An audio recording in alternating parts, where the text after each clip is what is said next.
네, 문재인 대통령이 오늘 청와대에서 마지막 밤을 보냅니다. 내일로 문 대통령의 임기가 모두 마무리되는데요. 임기 말까지 국정 지지율 40%대를 유지하면서도 정권 재창출에는 결국 실패한 문 대통령의 5년을 이철호 기자가 돌아봤습니다. 스스로를 촛불 정부라고 했던 문재인 정부. 기회는 평등할 것입니다.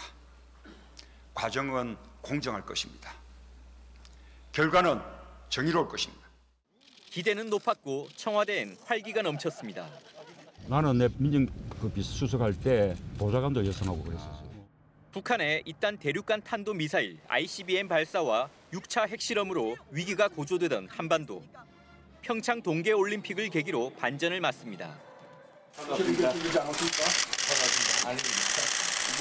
정말 마음 선생이 지치지 않고요. 북미 정상이 만나고 남북미 정상이 한자리에 서는 모습까지 처음 보는 장면들의 연속이었습니다. 우리는 5,000년을 함께 살고 70년을 헤어져 살았습니다. 다시 하나가 되기 위한 평화의 큰 걸음을 내딛자고 제안합니다. 하지만 하노이 북미 회담 결렬 뒤 남북연락사무소가 폭파되고 ICBM 발사 유예 선언도 파기된 상황. 한반도가 5년 전으로 돌아갔다는 평가가 나옵니다. 문재인 정부 평가에 빠질 수 없는 게 부동산 문제입니다.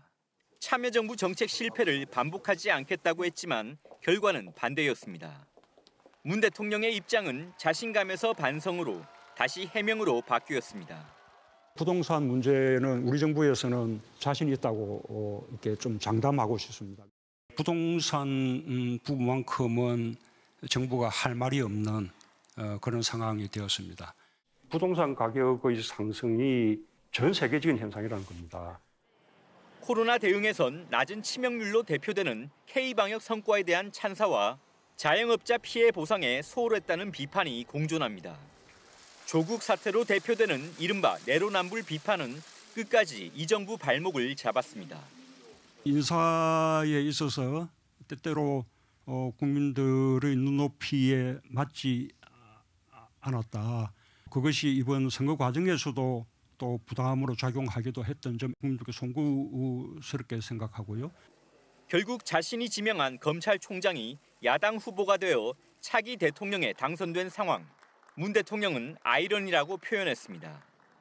청와대는 탄핵 이후 인수위도 없이 출범해 여러 위기를 극복한 정부라고 평가합니다.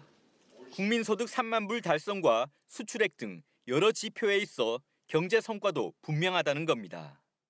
특히 임기 말까지 이어진 40%대 국정 지지율은 전례가 없습니다. 이 때문인지 집무실 이전과 인사권, 검찰 수사권 축소 등 여러 현안에서 차기 정부와 갈등을 빚었습니다. KBS 뉴스 이철호입니다.